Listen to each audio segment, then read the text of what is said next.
우리 6월 모의고사에 대한 얘기부터 조금 해봅시다.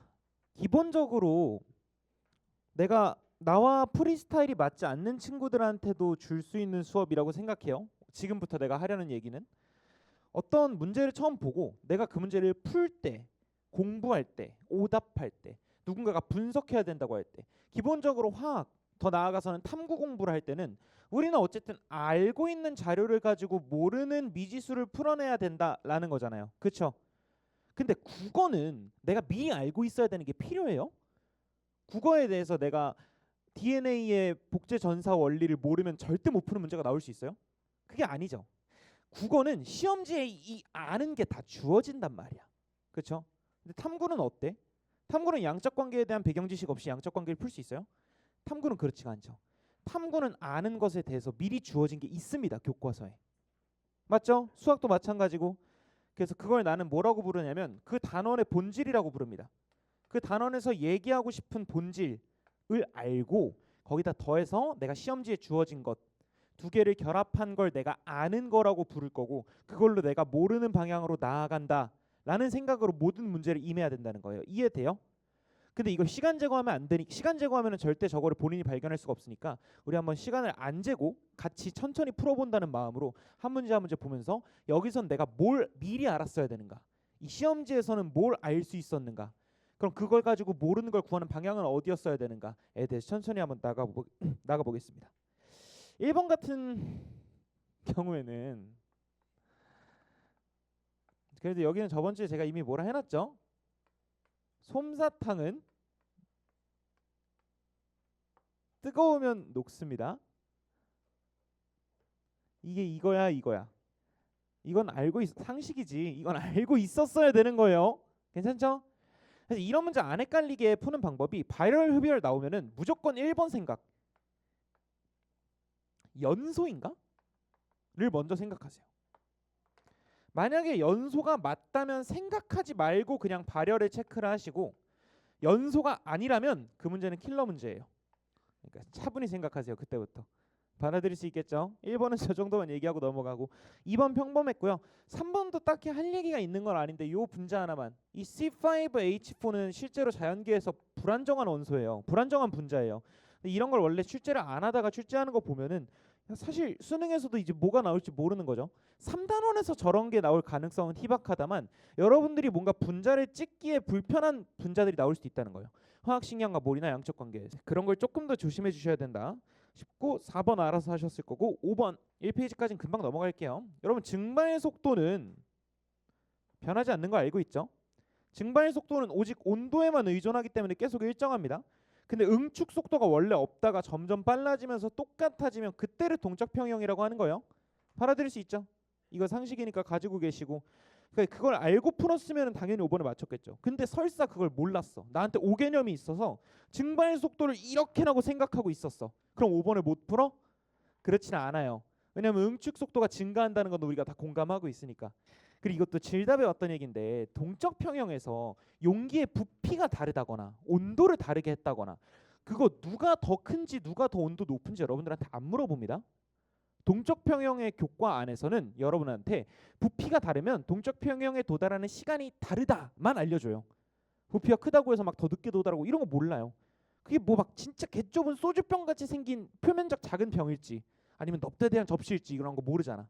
그렇죠? 그래서 여러분들한테 안 물어봅니다. 동적 평형이 어딘지 체크하시고 그 전까지 증발 응축만 체크하시고 그 뒤로는 다 똑같다. 요렇게만 푸는 게 동적 평형이에요. 절대 어렵게 푸시면 안 됩니다. 오케이. 2페이지부터 제대로 시작해 봅시다. 쌤이랑 같이 분석 한번 해봅시다. 7번 H보다는 C가 전기 음성도가 크다고 줬고 C보다 O가 큰 건 우리가 이미 상식으로 알고 있는 내용이죠. 맞아요? 그런 다음에 이제 그래프가 이렇게 나왔잖아.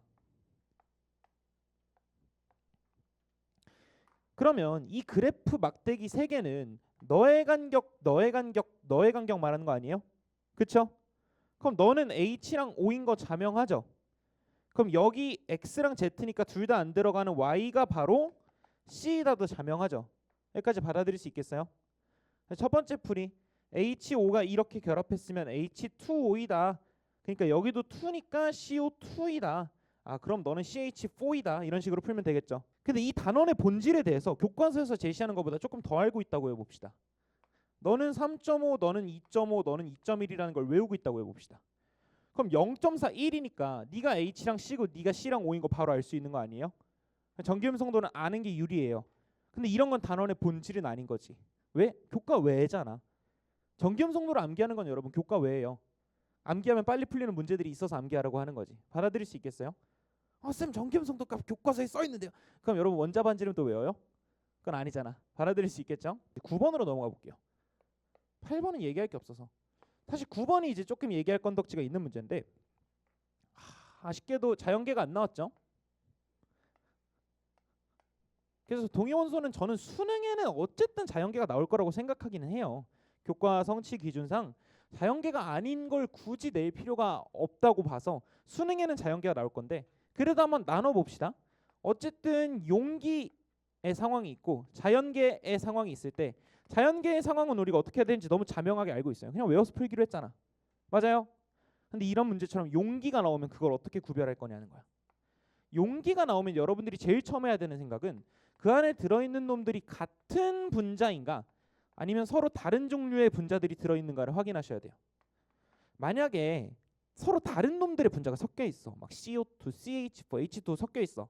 그럼 뭐 하려고 하지 마세요. 그냥 계산이야. 그냥 얘는 시간을 많이 남겨서 계산을 깔끔하게 해야겠다가 최선입니다. 근데 같은 분자면 동위원소가 다르다고 해도 양성자 수가 같다가 본질 아니에요? 이게 동위원소의 본질이잖아. 받아들일 수 있겠어요? 그다음 여기서 굳이 유형 하나 더 넣으면 이제 막 양중전질이라고 해가지고 양성자 몇 개, 중성자 몇 개 그런 거 있죠?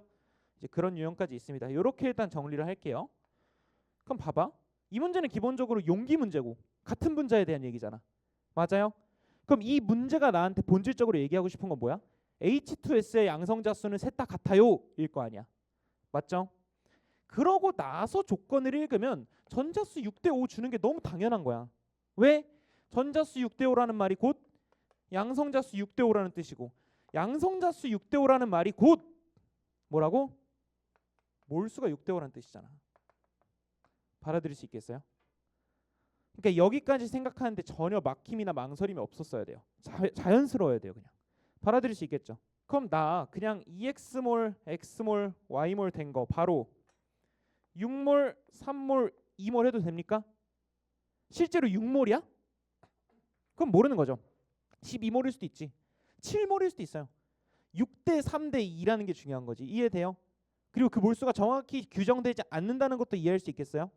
지금 양성자수 B가 전자수 B가 6대 5이다만 나왔고 실제로 크기 성질 하나도 제시되지 않았잖아. 맞죠? 동위원소는 여기서 조심해야 될 게 만약에 실제 질량을 줬어. 실제 몇 그램이다라고 줬어. 그러면 우리가 질량수를 아니까 실제 몰수가 나와버려요. 얘는 실제 질량도 안 줬죠. 그러니까 내 마음대로 정할 수 있는 겁니다. 그러고 나서 선지를 보면 너무 뻔하지 않아? 기억 당연히 맞는 말이고 니은 얘네 둘의 몰비를 물어봤는데 얘네 질량비를 물어봤는데 몰비가 3대 1이니까 질량 얘가 더 무겁겠지. 맞아요? 얘가 더 무겁겠지. 3대 1이라고 했을 때. 그래서 니은 선지 틀린 선지. 디귿 선지 안 해도 되지? 질량수분의 1 질량수분의 1 비교하면 되잖아. 맞아요? 이렇게 물어볼까? 왜 이 문제는 단조건에 너의 원자량은 막 원자량이 34면 질량수가 34이다. 그 조건 있잖아. 왜 여긴 안 들어있을까? 실제 질량 계산시키는 게 문제가 없어서 그래요. 실제 질량을 계산시키는 문제가 하나도 없잖아. 선지가 다 대소 비교만 하고 있잖아. 그러니까 대충 원자량이 1씩이나 차이 나면 그래도 그게 더 무거운 건 알아라라는 거예요. 받아들일 수 있겠어요? 근데 그걸 정확히 34대 37이다 이렇게 계산할 일이 없고 대소 비교로만 줬으니까 단조건을 빼버린 겁니다. 받아들일 수 있겠죠? 이 단원에서 본질적으로 묻고 싶은 건 너야. 같은 분자에서는 양성자 수가 같다. 그리고 거기서 문제에서 주어진 아는 상황은 너야. 그럼 너와 너가 결합돼서 내가 모르는 값인 몰비가 나오는 게 너무 자연스러운 풀이여야 된다고. 이게 지금 쉬운 문제니까 당연해 보이지만 어려운 문제에서도 이런 생각이 자연스럽게 흘러가야 된다고. 받아들일 수 있겠죠. 10번도 꼬인 사람 많을 거예요. 이거 N2F2 못 떠올려가지고. 네, 이거 하나만 얘기할게요. 10번 같은 경우에는 모2, 모2, 모2, 모4 이런 애들 있잖아. 이거 다 적어보세요. 이주기 원소에 대해서. 이주기 원소 다라고 해봤자 CNOF 아니야? CNOF로 어디까지 만들 수 있는지 적어보세요. C2N2 존재할까? 존재하죠. n 3중 c 1중 c 3중 n. 근데 자연에서 존재할까? 아, 자연은 존재하네요. 너무 불안정해. 받아들일 수 있겠어요? 근데 그런 거 교육과정상 못 나올 이유 없잖아. 요것들에 대해서는 한 번씩 싹 정리해 보세요. 그럼 웬만하면 안 틀릴 겁니다. 11번으로 갈게요. 11번도 내가 이제 하나하나 풀 건 없을 것 같고 두 개만. 첫 번째, 산소의 산화수는 기본적으로 몇입니까? 기본적으로 마이너스 2죠. 모든 것들에 대해서. 근데 예외가 네 가지 경우가 있다고 했어요. H2O2에 대해서는 마이너스 1이고 O2에 대해서는 0이고 O2, F2에 대해서는 플러스 1이고 OF2에 대해서는 플러스 2이고. 이게 사실 예전 교육 과정에서는 분자 구조 그려놓고 막 전자가 어디로 가니까 산화수가 몇이고 이런 걸 했는데 지금은 그걸 안 물어본 지 꽤 됐죠. 사실 외워도 무방해요. 근데 왜 이렇게 나오는지는 알고 있으면 좋습니다. 왜 이렇게 나오는지 모르는데 궁금하다. 육모 상담 받을 때 물어보세요. 설명시켜. 아니 모두가 알 필요는 없어서 따로 설명하진 않을 거예요. 그래서 이 정도는 반드시 좀 외워두시고 나한테 추가로 나온 조건을 봐봐. 나에서 Y의 산화수 중 가장 작은 값과 O의 산화수 중 가장 큰 값의 비율이 1이래. 이 문제를 풀면서 나에서 Y의 산화수 중 가장 작은 값 n-2니까 n-2 마이너스 붙여야 되나 말아야 되나 이미 틀린 거예요. 그러니까 당연히 답은 구했겠지. 문제가 쉬우니까. 근데 이 문제 풀이 방향이 어때야 된다 그랬어? 아는 거에서 모르는 거로 가야 된다 했잖아. 너는 어때? 넌 알지? 넌 마이너스 1인 거 아는 거 아니에요? 이걸 가지고 너의 산화수가 마이너스 1이라도 가야지. 왜 이걸 가지고 모르는 값을 표현해서 아는 값이랑 매칭을 시키냐고. 이해돼요? 그러니까 여러분들이 문제를 읽는 태도가 그냥 위에서 아래로 읽으면 안 된다는 거야. 내가 아는 게 뭐고 모르는 게 뭐지? 정확히 아는 것부터 시작해야겠다가 돼야 된다는 거야. 굳이 산화수법은 안 풀어도 될 것 같은데 문제를 풀 건 아니고 산화수법에 대한 알고리즘 한 번만 정리할게요. 이거 제가 다다음 주에도 한번 다시 할 건데 사람마다 풀이 순서가 다 다르긴 하거든. 나는 이런 걸 해놓는 편이에요. 난 첫 번째로 숫자로 맞출 수 있는 원자수는 미리 맞춰주는 편이에요. 그러니까 내가 막 얘의 xm이 두 개 있으니까 얘의 개수는 2m이고 이런 거 말고 그냥 숫자로 두 개니까 4개, 한 개니까 3개 이런 건 맞춰주는 편이에요.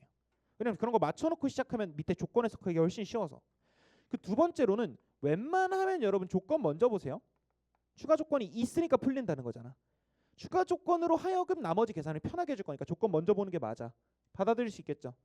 그 다음 이제 자 이건 아까 내가 말한 문제에서 알려주는 아는 값이고 여기가 단원의 본질이 되겠죠. 이 산화수법 단원의 본질이 뭐야? 산화수법이야.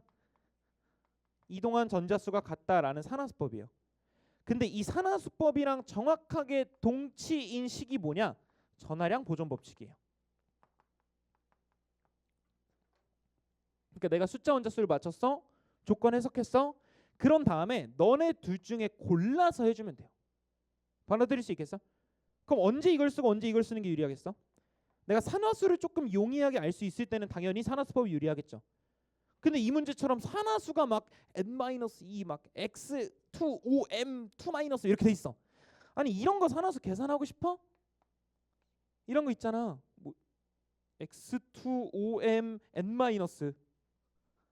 이 산화수 몇이야? 얘 걸 다 없애줘야 되니까 2m, 이거 해줘야 되니까 n, x2니까 2분의. 이거 해놓고 근데 여기 봤더니 여기서는 산화수가 이제 3이야. 그럼 여기서 뭐 어떻게 쓸 건데? 마이너스 m 더하기 2분의 n 더하기 3. 이 개수가 a면 여기다 a 이렇게 할 거야? 그러니까 이런 건 산화수법을 안 쓰고 싶지. 받아들일 수 있겠어요? 근데 산화수법이랑 전하량 보존 법칙은 완전 동치예요. 의미가 같습니다. 그래서 둘 중에 하나만 쓰면 돼요. 이거 쓰고 있는 바보들이 있는데 그러면 안 돼요. 둘이 똑같은 식입니다.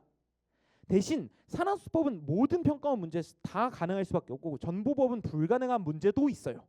그러니까 전보법이 되면 전보법으로 가는 게 웬만하면 유리. 받아들일 수 있겠죠? 오케이. 쌤 저는 그런 거 잘 모르겠고 너무 산화수법 쓰세요 그럼. 적어도 그걸로 안 풀리는 문제는 없으니까. 아까처럼 하세요. 비꼬는 게 아니라 진짜로 하는 말이에요. 전보법이 안 보이면 그렇게라도 해야지. 받아들일 수 있겠죠? 이러고 나서 이제 맨 마지막에 마무리로 이렇게 해서 구한 것들 가지고 원자수만 다시 맞춰주면 되겠다. 요 순서로 가면 좋겠다고. 이해돼요? 그러니까 이 정도의 알고리즘은 머릿속에 가지고 산화하는 문제를 읽어야 돼요. 문제를 풀 때 이게 중요한 게 아니라 읽을 때 중요하다고. 읽을 때 이렇게 읽어야지 라는 순서로 가야 된다고. 받아들일 수 있겠죠? 오케이. 받아들일 수 있겠죠? 자, 봅시다. 1몰 농도가 있었어요. 여기다 뭐 A 고체를 추가했대. 0.3몰을. 그러고 나서 나한테 주어진 비커 두 개가 있어. 얘는 부피만 나왔고 여기다 추가한 건 또 몰 농도랑 부피 다 알려줬고 얘는 몰 농도랑 부피 다 알려줬어요. 자, 용액의 농도에서 단원의 본질은 뭐야? 네 글자로 용질의 양이죠. 오케이. 나는 용질의 양을 찾아야 된다는 사전 지식이 있어. 그 상태에서 이 문제를 볼 거야. 그럼 이 문제가 나한테 알려준 건 뭐야? 몰 농도랑 부피 다 알려준 데가 알려준 거 아니에요? 맞아요. 용질의 양 몇인데? 520m몰. 용질의 양 140m몰. 아는 걸 가지고 모르는 데서 용질의 양 알 수 있잖아. 맞아요. 이거 구할 수 있다 치고 여기 용질의 양 알아 몰라. 알죠? 30m몰. 대가리 바로 깨지는 겁니다. 진짜 그런 실수하는 애들 많아요. 300m몰이죠. 틀리면 안 됩니다. 이게 내가 문제에서 아는 값이야. 단원의 본질은 용질의 양을 체크해야지. 이 문제가 준 아는 값은 넣어. 그럼 널 가지고 내가 모르는 값인 너의 부피, 너의 밀도를 관련해서 구해야 된다는 거잖아. 이해돼요? 그럼 용질의 양으로 연결짓고 용질의 양과 몰 농도가 있으니 부피 구하고 그럼 부피와 질량이 있으니 밀도 구하고 이런 식으로 가지 않겠어요? 그 흐름이 머릿속에 있어야 된다고. 이걸 여러분들이 문제 풀기 전에 10초만 투자해서 쭉 훑고 풀잖아. 문제 푸는 속도가 30초 빨라진다고. 받아들일 수 있겠죠? 빼면 380 빼면 300 미안해요. 80 애들이 왜 틀렸는지 알 것 같은데 80 그럼 1몰 농도 80ml니까 부피가 80이죠. 그럼 80분의 W가 D겠네. 받아들일 수 있겠어요? 괜찮죠? 근데 이렇게 아는 것과 모르는 것 단원의 본질을 강조하는 되게 큰 이유 중에 하나가 13번 같은 문제 때문이에요. 13은 대부분 헷갈리거나 틀렸거나 잘못 풀었거나 오개념이 있거나 운으로 맞췄는데 사람마다 이유가 다 달라요. 사람마다 가지고 있는 오개념이 다 달라. 나한테 주어진 자료가 E1분의 E3예요. 자, 이렇게 물어볼게. 그럼 이 문제는 무슨 단원 문제야? 무슨 단원 문제예요? 주기적 성질. 조금 더 깊게 들어가면 주기적 성질 중에도 뭐? 이온화 에너지죠. 이온화 에너지 문제야. 근데 이 문제를 보고 이거 이온화 에너지 문제네 라고 생각하고 풀면 잘못 풀어요 보통. 정확히 뭐라고 해야 되냐? 이거 순차적 이온화 에너지 문제네 라고 해야 돼요. 그럼 이렇게 물어볼까? E1분의 E2는 어떨까? 이건 순차적 이온화 에너지가 아니라 그냥 이온화 에너지 문제예요. 왜?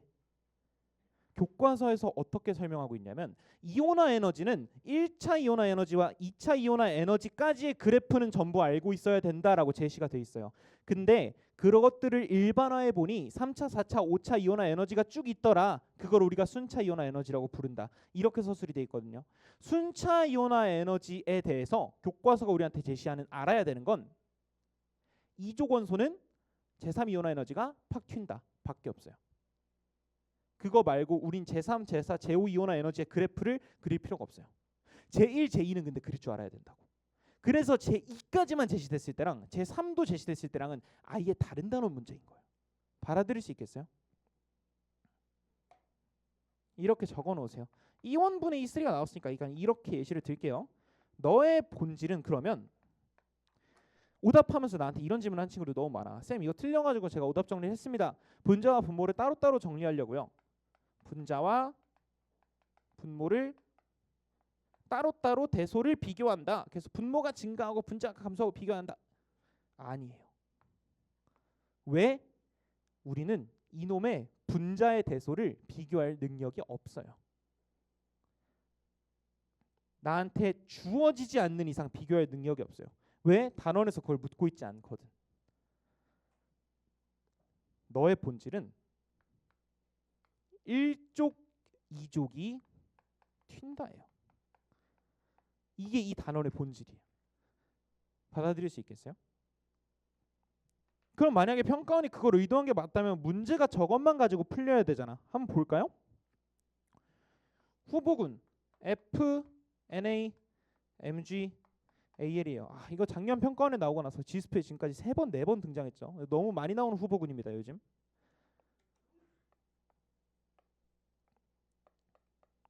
E1분의 E3가 A, B, C, D 라고 나왔을 때 우리는 이것에 대해서 대소 비교를 할 능력이 없어요. 1족, 2족이 튀는데 1족, 2족이 후보군에 포함되어 있잖아. 그럼 큰 너네가 누가 누군지는 모르겠지만 NAMG야. 밖에 결정할 수 없는 거예요. 이해돼요? 오직 그것만을 알려주기 위해서 제시된 그래프인 거예요. 그렇게 했을 때 그 오른쪽에 있는 기억 B, C, D라고 했을 때 원자 반지름은 네가 제일 큰데 여기에 NAMG가 있으니까 원자 반지름일 수는 없죠. 그래서 이온 반지름이고 네가 F다. 네가 F니까 남은 네가 AL이다. 이온 반지름이니까 여기가 NA고 여기가 MG다. 이렇게 확정짓는 문제예요. 이거 말고 다른 풀이는 다 오개념이에요. 이해돼요?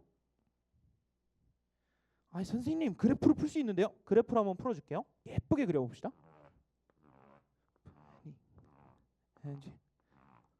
자, O, F, N, NAMG, AL이라고 할게요. 제 1, 2온화 에너지 그려볼게요. O, F, N, NAMG, AL 이렇게 가죠. 제 2온화 에너지 여기 예외 구간이 넘어와서 O, F, NA에서 팍 올라가고 여기서 빡 떨어지죠. 제 3은 안 배워. 근데 대충 하나 똑같이 밀리겠지. 자 이렇게 이렇게 이렇게 했어.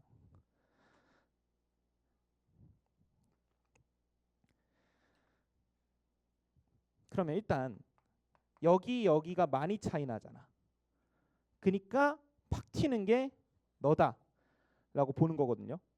근데 이거 진짜 대부분 틀린 애들이 어떻게 했냐면 이거는 그냥 마그네슘이 제일 큰 줄 알고 여기다 마그네슘을 썼어요. 그래서 틀렸단 말이야. 봐봐요. 제 1 마그네슘이 더 크죠. 제 3 마그네슘이 더 크죠. 어떤 분수 자료를 비교하는데 분자와 분모의 대소가 같아. 분자와 분모가 순접이야. 그럼 분수 비교할 수 있어요, 없어요? 비교할 수 없다고 했죠. 비교할 수 있는 단 하나의 방법. 제1, 제2온화 에너지를 외우고 있으면 돼요. 외울만해. 여러분이 화학 빼고 나머지 다 만점이면 외울만해요. 받아들일 수 있겠어요? 얘네는 애초에 비교가 불가능하다고. 이 그래프를 보고 너네들이 비교할 수가 없다고. AL이랑 F 볼까? F, AL 네가 더 작죠? F, AL 네가 더 작죠? 비교 가능해? 비교 불가능해요. 본질적으로 너는 비교 대소 비교를 위한 자료가 아니라는 뜻이야. 여기다 이 2가 들어오면 문제 풀이가 아예 달라지죠. 그래서 이해돼요? 이해돼요? 그러니까 나는 여러분들이 이런 걸 두고 그냥 막 계산 빨리 하는 법이라든지 막 잘 찍는 법 이런 거에 집착하는 게 너무 안타까운 거야. 이런 거에 대한 이해가 있으면 문제 풀이는 진짜 자연스럽게 빨라져요. 받아들일 수 있겠죠? 내가 문제를 풀 때 남들보다 유독 못하는 단원이 있잖아? 그럼 다른 과목 같은 경우에는 예를 들어 지구과학이야. 근데 내가 유독 고체지구만 못해. 그럼 뭐 때문에 못하는 거야? 돌덩이를 잘 못 외우는 거지. 암기를 좀 더 열심히 하세요. 근데 생명을 해. 근데 유독 다른 사람들보다 뭐 예를 들어 가계도만 못 풀어. 그럼 왜 그런 거야? 뭐 가계도만 덜 했나 보지. 다 그런 식이에요. 근데 화학 같은 경우는 뭔가를 덜 했다보다 특정 단원에서 5개념을 갖고 있는 경우가 너무 많단 말이야. 왠진 모르겠어. 왠진 모르겠는데 개념이 얕다 보니까 여러분들이 선행을 하잖아 내신 때. 대충 이렇게 하면 문제가 풀린다 식으로만 배우는 거야. 근데 그게 사실 일반 화학까지 갈 필요도 없어. 교과 과정에서만 봐도 이거 5개념인데 싶은 부분들이 너무 많아요. 여러분들한테 보면. 그래서 내가 지금 어떤 논리를 전개할 때 각 논리가 진짜 확실한지 알아보는 습관이 필요해요. 그래서 내가 시간을 좀 투자할 수 있다는 친구들은 실무 같은 거 보고 오답할 때 해설지를 쓴다고 생각하고 각 과정의 제목만 써봐요. 그러니까 누구 보여줄 것도 아닌데 1번 뭐 한다. 2번 이렇게 계산하면 모이다. 이렇게 할 필요는 없어요. 근데 1번 이거 계산함. 그럼 이거 나옴. 2번 그럼 이거 계산함. 이거 나옴. 3번 그럼 여기서 이거 비교하면 나옴. 정도만 적어보세요. 그렇게 적다 보면은 생각보다 여기서 여기로 갈 때 그냥 내가 찍어 풀고 있네 하는 지점들이 생겨요. 그 부분들을 점검을 해봐야 됩니다. 받아들일 수 있겠죠? 오케이. 올해 문제가 아닐까 싶어요. 솔직히 구평수능이 나와도 이 문제가 제일 좋을 것 같은데 나는 너무 좋은 문제, 너무 아름다운 문제예요. 단원의 본질을 제대로 묻고 있는 문제. 조금만 더 여담을 추가하자면 사실 요 자료가 지스프 5회에 들어갈 뻔했어요. 5회에 들어갈 뻔했고 그 문제는 E3를 직접 비교해야 되는 문제였어요. 히스리의 그래프가 한 칸 밀어진다. 대신에 이것처럼 막 이제 막 이렇게 깍깍깍 밀어져가지고 이제 막 다 비교해야 되는 건 아니고 그냥 요거 정도? 요게 여기로 밀리느냐. 근데 이제 그걸 가지고 어떤 친구가 연구원 A가 냈고 내가 그거에 대해서 별말을 안 했어요. 그랬더니 연구원 B가 이거 못 내는 거 아니냐 선생아. 그래서 내가 근데 뭐 원래 못 나오는데 이 정도 물어볼 만하지 않아? 재정 애들 존나 오만해. 이런 거 하면 내줘 했더니 이제 걔는 처음 들어와서 교육을 받을 때 그것 때문에 나한테 개 혼났던 기억이 있는 거예요. 나는 사실 기억이 안 나. 내가 그거 가지고 혼냈던 게. 근데 이제 내가 막 안 된다고 몇 번을 말했냐 이러면서 혼냈던 기억이 있으니까 억울한 거야. 그래서 아니 선생님 원래 우리가 안 쓰기로 했던 건데 갑자기 쓰면 애들이 반응도 이상할 것 같고 그래서 해가지고 뺐어요 그 문제를. 근데 이제 이 자료가 똑같이 나온 거지. 그래서 그 문제를 처음 냈던 친구가 아니 선생님 이거 제가 냈던 거랑 똑같은 거 아니에요? 라고 하는데 둘이 완전 달라요. 얘는 진짜 기가 막힌 문제인 거지. E3를 직접 대수 비교 안 해도 되게 딱 풀리게 내줬으니까. 그래서 이건 진짜 좋은 문제. 만약에 그 문제가 내 모의고사에 실렸다면 그건 사설스러운 문제. 이해돼요? 이해돼요? 그게 퀄리티 차이거든. 다시 물어볼게요. 여러분이 이제 이렇게 생각했을 때 퀄리티를 평가할 수 있을 것 같아요? 여러분은 퀄리티를 평가하기에는 생각보다 지식이 적어요. 그러니까 화학을 잘한다고 해서 퀄리티를 평가할 수 있는 게 아니에요. 화학을 잘 알아야 된단 말이야. 교과 외의 것들을. 근데 여러분들 대부분은 사실 그럴 필요도 없고 그럴 능력도 없어요. 그러니까 내가 부족한 걸 잘 점검해주는 문제가 좋은 문제다라고 생각하면 됩니다. 받아들일 수 있겠죠? 14번. 할 말이 많은 문제죠. 사실 나열을 안 할 만한 이유가 없는 문제예요. 기본적으로는. 왜냐면 후보가 6개밖에 없고 대소비교잖아.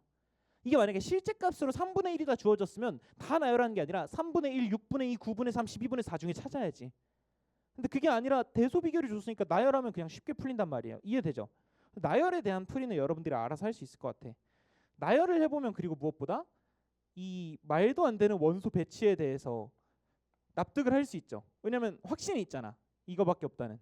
내가 어떻게 풀었는지 보여줄게요. 나는 나열을 안 했고 그래서 4번 풀었어요. 사실 내가 얼마 전에 지스프에서 보여줬던 거 기억나요? 평가원에서 이미 13, 14, 15주기라고 조기라고 하고 13족 안 된 적 있다. 그래서 나도 2, 3주기라고 해놓고 2주기만 됐었다. 기억나요? COF만 나왔던 문제인데 내가 여러분들한테 그렇게 나올 수 있다고 주장했으면서도 내심 설마 그렇게 되겠어? 가 있었던 거예요. 그래서 내가 어떻게 푸는지 알려줄게요. WX가 3주기니까 3주기에 배치를 했어. 이런 구조로 배치가 돼야 되는 거잖아. 이렇게 6개 중에. 근데 원자가 전자수는 W가 X, Y보다 많대. 그래서 W, X, Y 이렇게 배치를 했어요. 이제 뭐 얘네가 일로 갈 수도 있고 일로 갈 수도 있고 W가 여기 이렇게 일 수도 있고 이거 모르는 거죠. 그 상태까지 했어. 그 다음에 요걸 봤어. 나열하기가 싫은 거야. 근데 홀전자수는 만만하잖아. 홀전자수는 괜찮잖아. 홀전자수 1, 2, 3 이거는 머릿속으로 할 수 있으니까. 네가 만만한가? 하고 보면 얘는 무슨 뜻이야? 얘 주기 아니에요 그냥? 그쵸? Y랑 W가 주기가 2대 3인데 이게 똑같으려면 홀전자수가 2대 3이어야 되잖아. 그래서 Y, W, X까지는 확정이 된단 말이야. 이해돼요? 그 다음 Z를 내가 어떻게 매칭했냐면 Z가 이게 크다라는 조건으로 제한이 돼 있잖아. 맞아요? 이게 크다라는 조건으로 Z가 딱 하나 결정이 될 건데 그럼 홀전자수가 1은 아니지 않을까? 그래서 Z를 여기다 넣고 그럼 너네들이 주기가 같은데 홀전자 네가 크니까 맞네? 근데 모양이 이상한 거야. 이게 뭐야? 난 진짜 내가 문제를 잘못 읽은 줄 알고 그래서 다시 풀었어요. 2번째 푸는데 근데 똑같이 나오는 거야. 그래서 내가 은퇴할 때가 됐나? 하고 나열을 해봤어요. 똑같이 나오는 거야. 그래서 이게 맞겠지 하고 선지를 봤거든. 그랬더니 정답이 니은디귿인데 기억이 3개야 선지에. 나 진짜 여기서 이제 나 진짜 나 끝났나 보다. 나 이제 한국어를 읽을 능력이 없나 보다 이러면서 패닉에 빠졌어요. 근데 평가는 이렇게 냈던 문제인 거죠 그냥. 거기서 어떤 교훈을 얻을 수 있느냐? 딱히 뭐 얻을 교훈은 없어요. 평가원이 좀 성격이 지랄 맞아졌다. 뭐 이 정도? 이러고 나서 16번 넘어갔는데 16번도 답이 니은디귿인데 기억이 3개야. 선지 구성으로 약간 장난을 치려고 했던 것 같아요. 근데 이 문제들이 너무 쉬워서 그게 의미가 없었지. 만약에 문제들이 여기서 좀만 더 어려웠잖아요. 무조건 말 나왔어요. 14번, 16번 둘 다 막 난이도 있는 문제인데 이게 막 말이 되냐, 막 너무 함정 아니냐. 무조건 말 나왔어요. 시험이 쉬우니까 그냥 넘어간 거야. 이런 거 속으면 안 됩니다. 받아들일 수 있겠죠. 평가원이 이제 선지 구성을 찍기 어렵게 준다는 걸 받아들여야 돼요. 네, 찍기 특강이 지금 살짝 큰일 났어. 네, 통계가 다 깨지고 있어요 지금. 15번도 와 이거 내 수업을 똑바로 들은 친구들이라면 내가 이걸 다뤘었고 그 문제는 수능에 못 나오지만 이 문제는 수능에 나올 수 있는 이유까지 설명할 수 있으면 좋겠어. 그럼 진짜 얻어갈 거 다 얻어가고 있는 친구들인 거지. 그때 내 문제는 뭐였어? Na 플러스의 몰농도 그래프만 이렇게 나왔었죠. 기억나? 10분의 7x 기억나죠? x, 2x 섞어가지고 그 문제는 되게 어려웠으나 수능에 절대 나올 수 없어. 왜? Na 플러스의 몰농도만 가지고 푸는 문제고 결국 중화적정의 본질인 요게 없잖아. 이게 단원의 본질인데 이식을 안 써도 풀리잖아. 중화 반응에서 이식 안 써도 풀리면 그 중화 반응이야? 그냥 몰농도 문제 아니야? 그쵸? 근데 이 문제가 기깔나게 똑같은 자료로 근데 이식 계산도 있게 내버렸죠. 이게 아무리 쉽다 뭐 평범하다 무난하다 해도 평가원은 평가원이에요 진짜. 이런 거 보면은 사실 출제자 입장에서는 진짜 벽이 느껴지는 수준입니다.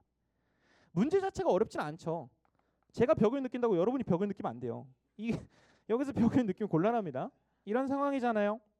그럼 기본적으로 이 단원의 본질은 H 플러스와 OH 마이너스의 개수가 같다 라는 식만 세우면 될 건데 문제에서 미지수가 몇 개야 지금? A랑 X 두 개죠. 그럼 식이 두 개는 있어야 되는 거 아니야?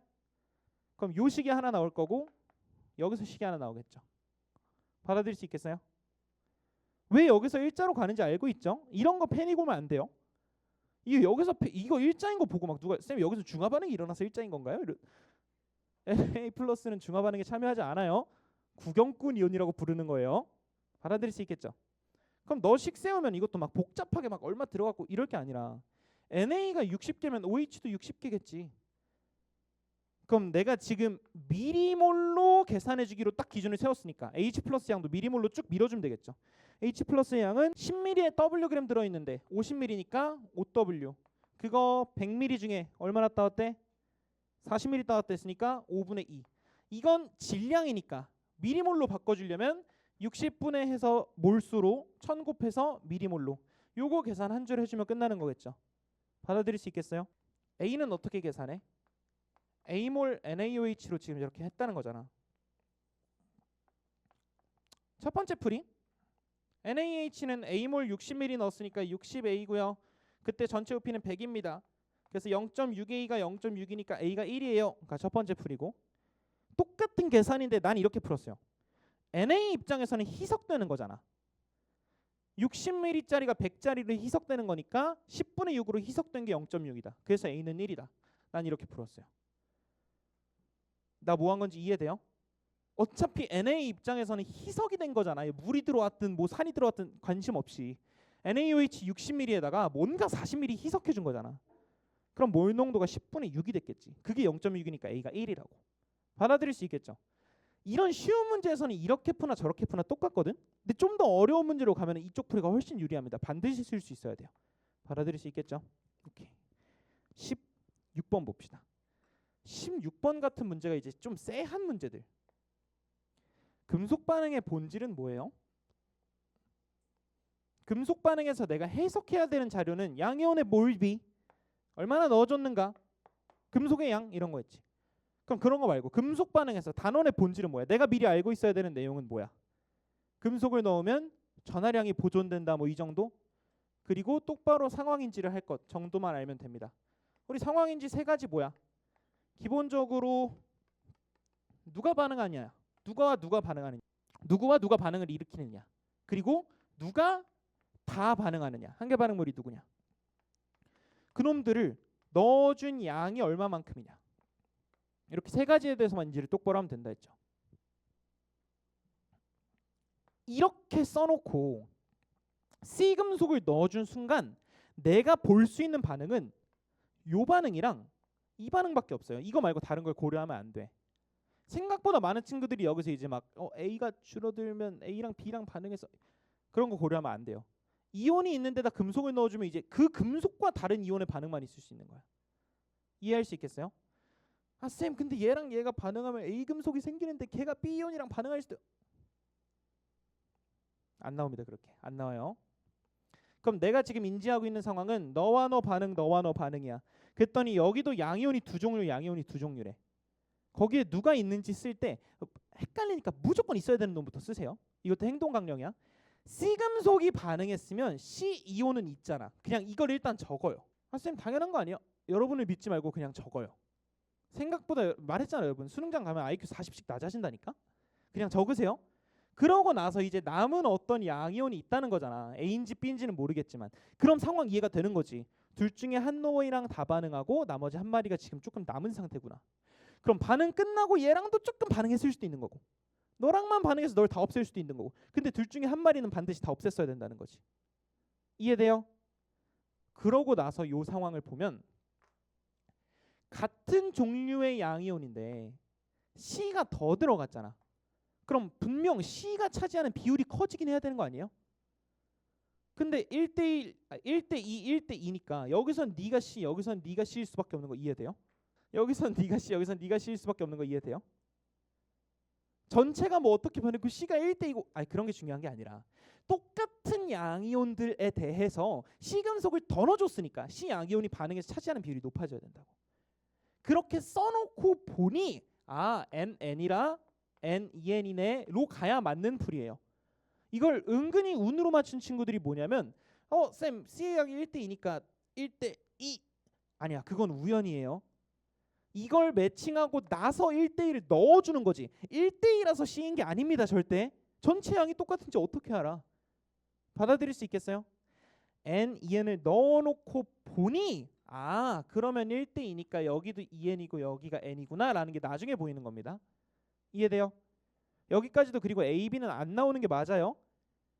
육모를 분석하는 과정에서, 육모를 풀이하는 과정에서 여러분들이 주의해야 될 건 여기서 그냥 확신 지면 안 되는데 내가 확신 짓고 넘어가 버린 오개념이 있나? 그런 걸 잡아야 되는 겁니다. 맞춤 문제들에 대해서. 오케이. 그럼 맨 처음에는 얼마나 있었어? A, EN, B, EN 있었잖아. 근데 거기다 C 넣어서 이렇게 됐고 이렇게 됐다는 거 아니야? 맞죠? A인지 B인지는 모르겠지만 너 EN은 지금 그대로 있고 너를 다 쓴 거잖아. 너를 다 써서 네가 된 거잖아. 맞아요? 반응비가 2대1이니까 전하량이 1대2인 거겠죠. 전하량이 1대2인 겁니다. 맞아요? 얘 n만큼을 써가지고 너 n만큼이 생긴 거겠죠. 반응비가 1대1이니까 전하량이 1대1인 겁니다. 1대1인 겁니다. 그래서 B가 2 플러스가 되겠죠. 이해돼요? 문제 자체가 어렵진 않잖아. 근데 이게 정확히 어떤 자료가 뭘 결정해 준 건지를 모르면은 좀 더 어려졌을 때 무조건 틀려요. 진짜로. 각 과정에서 뭐 때문에 뭐가 확정되는지 정확하게 이해해야 됩니다. 맞춤 문제에 대해서도 설명할 수 있어야 돼요. 이해돼요? 17번 봅시다. 17번도 감으로 푼 친구들 되게 많을 텐데 우리 한번 엄밀하게 좀 설명을 해줄게요. 부피가 10, 100, 1000 이런 것도 너무 예쁘지 않아요? 평가원이 진짜 이런 것까지 다 신경을 쓰고 있다는 게 사실 느껴져서 대충 낸 시험지 같으면서도 약간 디테일에 신경을 쓰긴 했어요. 확실히. 학생들이 느끼기엔 난이도가 쉬우면 대충 낸 걸로 느끼는데 출제진이 보기에는 이거 여러분들 조질 수 있었어요. 1컷 38 가능했던 시험지예요. 진짜 몇 개만 표현만 좀 바꿔도 계산 두세 줄씩만 더 넣어도 이거 1컷 38이에요. 근데 그 소재들을 가지고 이렇게 딱 쉽게 낸 것도 사실 되게 우아한 거죠. 근데 시험이 너무 쉬웠기 때문에 어떤 작아진다는 의미는 좀 덜하긴 해요. 자, 17번. 내가 어떻게 풀었는지 먼저 보여줄게요. 기억이 뭔지는 모르겠어. 근데 1000배 차이래. 기억은 어쨌든 양이니까 뭔가의 몰 농도 곱하기 부피로 1000배가 돼야 되잖아. 근데 부피비가 1대 10이니까 뭔가의 몰 농도비는 1대 100이어야 되잖아. 그쵸? 기억의 몰 농도비가 1대 100이어야 되잖아. 기억이 뭔지는 모르겠지만. 그럼 너네들이 액성이 같아야 되지 않을까? 네가 1대 100이니까 뭔가가 100대 1 나와야 돼서, 네가 100대 1이니까 기억이 1대 100 나와야 돼서. 맞아요? 근데 네가 염기성이라고 나와 있으니까 너도 염기성이다. 난 이렇게 풀었어요.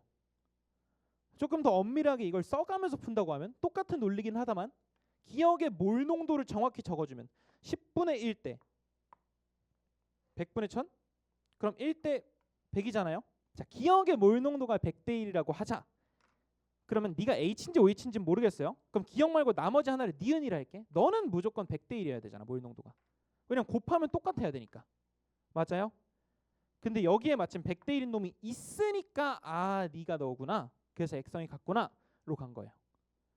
받아들일 수 있겠어요? 근데 이런 건 사실 별로 그렇게 직관적인 풀이는 아니죠. 직관적으로는 그냥 이게 1대100이니까 영기성인 게 바로 딱 오잖아요. 무엇보다 이런 문제는 귀류를 쓴다고 해도 염기 아니면 산인데 케이스가 두 개밖에 없는 거 아니에요? 문제 자체가 너무 쉬웠습니다. 마지막은 설마 염염염이겠어. 이게 풀면 되겠죠. 뭐 계산 문제니까 뭐 더 얘기할 건 없는데 가에 물을 넣었을 때 pH가 작아진다라는 발문 있잖아요. 난 그게 좀 뜬금없게 느껴지거든 개인적으로는. 왜냐면 뭐 다는 가에 물을 넣어 만든 수용액이다 이런 말도 없고 이게 뭐 실험 상황도 아니고 그냥 가는 염기성이다라는 걸 주기 싫어서 이렇게 준 거잖아요. 약간 반골기질 있는 친구인 거죠. 근데 저 물을 넣는다는 토픽 자체가 나는 평가원에서 되게 좋아하는 토픽이구나라는 생각을 처음 하게 됐어요. 왜냐면 원래 물 넣는 상황이 그렇게 예쁜 상황이 아니거든요. 처음 물의 자동이온화가 교육과정에 들어왔을 때 오늘 완전 뭐 조선시대 얘기 많이 하네요. 처음 자동이온화가 들어왔을 때가 21학년도예요. 21학년도에 아직 평가원이 6월 모의고사를 주기 전에 그러니까 지금으로 따지면 통합과학 같은 상황인 거야. 아직 평가원이 어떻게 낼지 아무도 몰라. 교육과정이 바뀌었는데 그때 이 pH, pH가 처음 들어왔거든요. 근데 이 pH, pH에 대해서 어떻게 나올지 모르니까 그때 막 별의 별 문제가 나왔어. 막 중화 반응이랑 섞어서 내고 가는 NaOH 나는 HCl이거든요. 근데 줄을 막 섞어요 갑자기. 다는 둘을 섞은 용액이다. 그 이제 막 둘의 액성을 아는데 막 정확히 계산을 하려고 하니까 뭐 계산이 안 되고 해설지 보면은 화투풀이 돼 있고 그랬어요. 뭐가 나올지 모르니까 진짜 그렇게 됐던 거야. 근데 그렇게 나오다가 평가원이 절대로 뭘 섞는 문제를 안 내는구나. 섞어봤자 물만 섞는구나 라는 게 밝혀지고 나서는 물 섞는 것도 잘 안 나왔어요. 왜냐면 그냥 각 용액의 해석이 중요하다고 본 거지. 근데 평가원이 그때부터 시작해서 물 섞는 걸 계속 꾸준히 내고 있어요. 실험으로. 심지어 작년 수능에는 결국 나와버렸죠. 나에다가 가를 넣으면 pH가 1 작아진다 이런 발문이. 사실 실제지는 보자마자 그럼 가가 물이겠는데? 라고 생각했거든요. 그게 너무 당연한 거였거든. 근데 학생 입장에서 그걸 확신할 수 있겠느냐고. 그러니까 섞는 건 물밖에 안 나온다. 대신에 물 섞는 거는 계속 나올 수 있다라는 건 인지를 하셔야 돼요. 물을 섞을 때 그래서 어떤 상황이 벌어지는지 진짜 487번 설명했어요. 여기서 희석하면 부피를 10배 희석하면 몰농도 하나는 10분의 1배 되고 하나는 얘기했죠? 더 이상 하지 않겠습니다. 저는 모르겠는데요. 육모 상담 찾아와서 물어보세요. 자, 18번으로 갑시다. 18번은 문제 자체가 쉬운데 내가 뭘 얻어가야 되는지 얘기를 해줄게요. 밀도의 정의가 뭐야? 밀도의 정의가 뭡니까? 그쵸, 부피분의 질량. 어려운 질문인데 그럼 밀도를 보고 내가 떠올릴 수 있는 풀이는 크게는 두 개예요. 정의로 풀든가 아니면 평균적인 분자량과 밀도가 비례한다로 풀든가. 이건 사실 요즘은 다 알잖아. 맞죠? 요 각괄호가 평균이라는 뜻입니다. 통계에서 쓰이는 표현이에요. 그럼 정의로 푼다는 건 뭐야? 나는 밀도가 지금 주어졌다고 할 때 부피도 주어졌으면 너를 구하겠다 아니야? 질량이 주어졌으면 너를 구하겠다 아니야? 부피와 질량을 엮어주는 게 밀도니까 내가 밀도를 통해서 둘 중에 하나를 알면 나머지 하나를 구하겠다. 이게 정의잖아. 맞죠? 그럼 밀도 문제를 정의로 풀 때는 언제 정의로 푸는 거야? 밀도랑 너나 너 중에 하나를 알 때 그걸로 나머지 하나를 구한다. 이게 정의풀이인 거지. 맞아요? 그럼 평균 원자량 풀이는 뭐야? 얘네들의 분자량 비를 몰 비로 내분하면 그 평균적인 분자량이 밀도와 비례한다잖아. 그럼 이건 언제 쓰는 거야? 이건 분자량 비랑 몰비를 알면 쓰는 거지. 맞아요? 그러니까 이게 무조건 좋은 풀이, 내분 무조건 나쁜 풀이, 정의 무조건 나쁜 풀이, 스킬 무조건 좋은 풀이, 이게 아니라고. 내가 무슨 풀이를 골라야 되는지 아는 게 중요한 거라니까. 이해돼요? 나한테 너랑 네가 주어졌어. 근데 정의로 풀고 있으면 바가야로지. 나한테 부피랑 밀도가 주어졌어. 부피랑 밀도가 주어졌는데 그걸 이제 부피로 나눠가지고 평균 분자 바가야로지. 이해돼요? 그럼 이 문제를 읽어봐봐. 18번을 읽어봐봐. 나한테 주어진 자료가 뭐야? 전체 부피에 대한 자료 나왔어요? ABC가 자료야? 전체 질량에 대한 자료 나왔어요? 안 나왔잖아. 근데 분자량에 대한 자료가 나왔잖아. 분자량은 셋 다 나왔잖아. 그럼 나의 이 문제풀이 방향은 밀도 문제인데 분자량이 나왔으니 이거 가지고 몰비를 구하는 문제겠구나 라는 설계가 머릿속에 보자마자 떠올라야 된다고. 그리고 들어가는 거예요.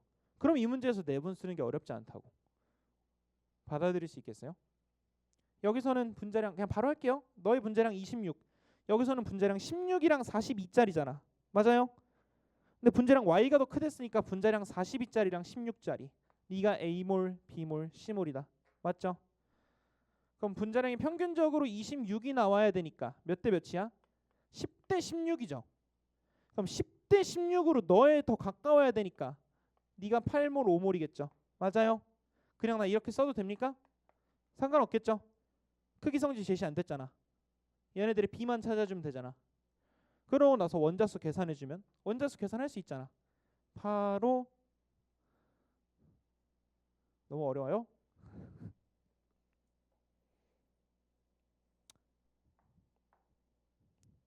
혹시 어렵네. 바로 40이고 얘가 C3H6인가요? 95 45. 여기 이거 대답할 수 있는 사람이 한 명밖에 없어요, 이 교실 안에. 자, 근데 이게 12대 17을 했으니까 너의 전체 원자수 60이다. 얘 4개니까 15몰 있어야 된다. 이렇게 풀면 되겠지. 괜찮아요? 그러니까 이 문제풀이 자체가 중요한 게 아니야. 이거 해설지 보면 누가 못 풀어. 이게 중요한 거예요.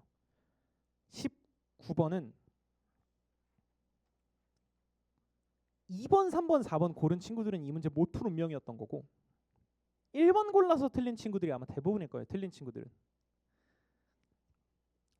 1번 골라서 틀린 친구들을 포함해서 이렇게 써놓을까요? 크리테리아 3권 34번 중화반응 문제거든요. 이걸 다시 풀어보세요. 이 문제에서 1번을 골라서 틀리게 되는 논리와 저 문제에서 액성 판단을 통해 변별해내는 논리가 정확히 똑같습니다. 적중이라고 보기에는 전혀 다른 문제긴 해요. 논리가 똑같다는 거지. 배울 점이 있다는 거지.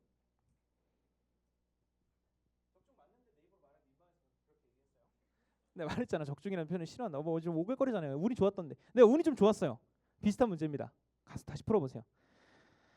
이 문제 미지수 몇 개, 식 몇 개입니까? 미지수?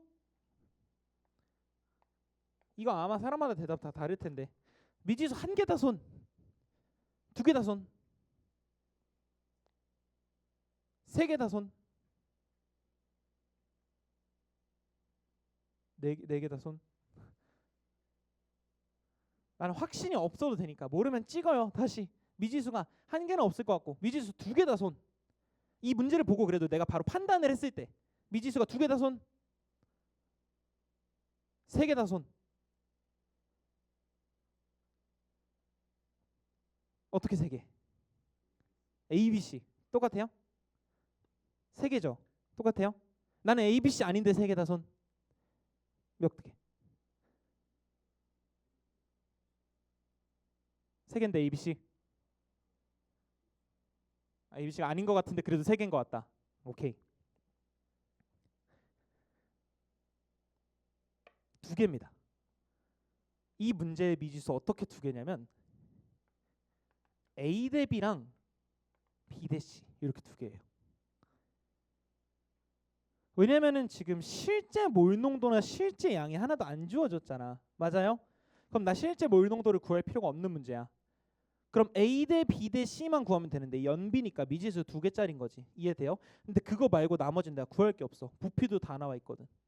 맞아요? 그래서 이 문제는 미지수 두 개짜리라서 식 두 개만 구해서 해결해 주면 되는 겁니다.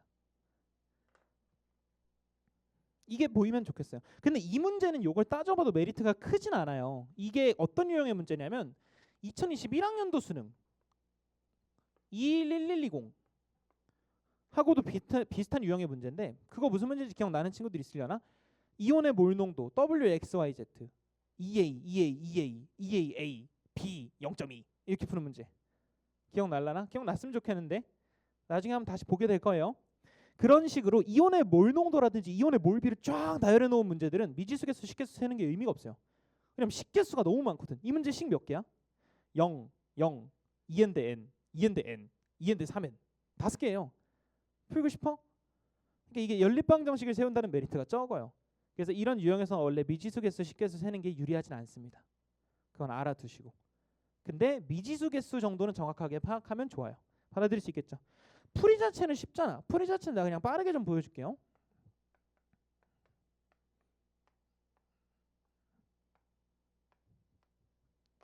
이 보여요? 보여요?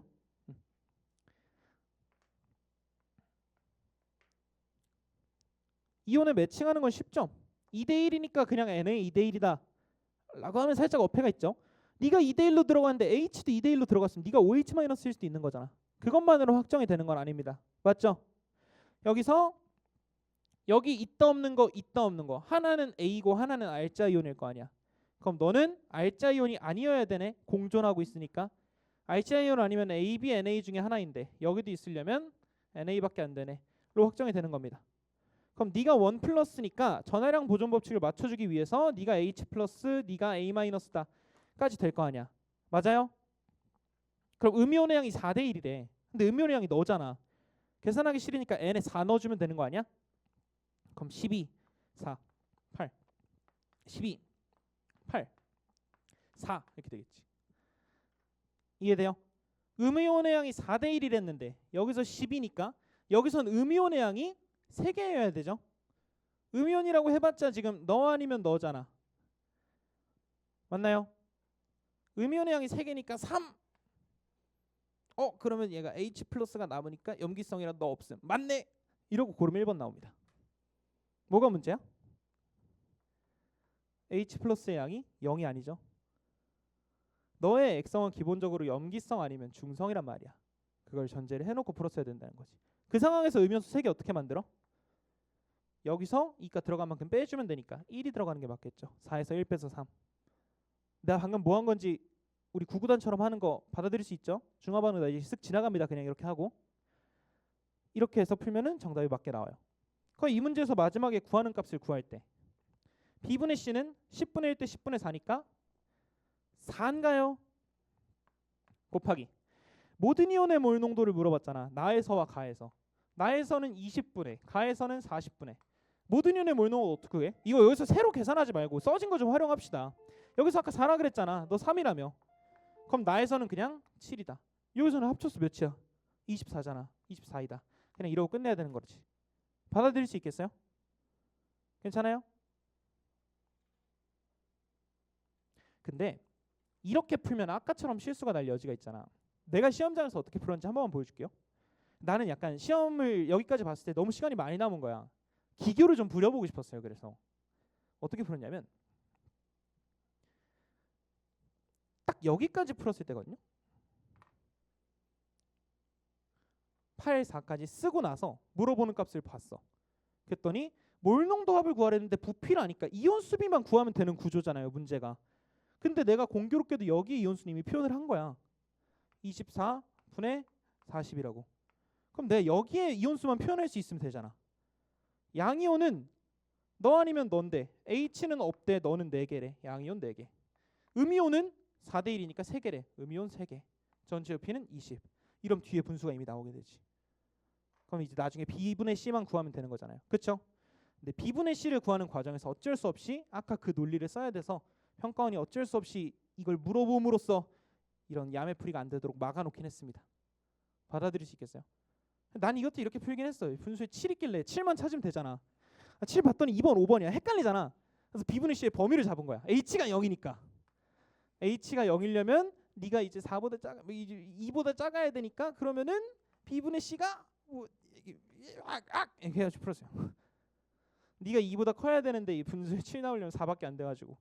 근데 약간 위험했던 게 C의 몰 농도가 7분의 3일 수도 있는 거죠. B에 비교해봤더니. 그래서 야매풀입니다. 아까 풀이로 푸는 게 맞아요. 받아들일 수 있겠죠. 이 정도로 해가지고 구평 분석은 마치겠고요.